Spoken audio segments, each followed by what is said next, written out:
Avez-vous déjà visité un musée de cire? N'avez-vous pas eu l'impression qu'il s'y passe des choses étranges et que ces statues ont l'air trop vivantes?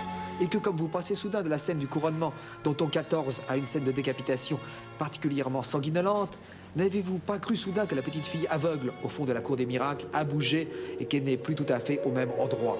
Du célèbre cabinet londonien de Madame Tussaud au très parisien musée Grévin, tout le monde aime les musées de cire et reste fasciné devant leur contenu.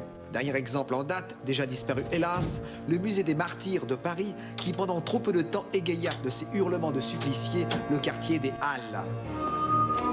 C'est le grand Guignol, par le biais d'un drame en 2 actes, signé André Delorde et Georges Montignac, figure de cire qui initia le genre d'une longue et passionnante série qui va du cabinet des figures de cire de Paul Lény au masque de cire de Michael Curtiz et à l'homme au masque de cire en relief d'André de Toth.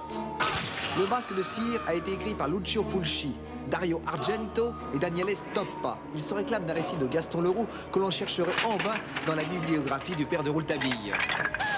Fulci qui devait assurer la réalisation du film, laquelle, en raison de la disparition du maître du gore à l'italienne, échut au spécialiste des effets spéciaux, Sergio Stivaletti.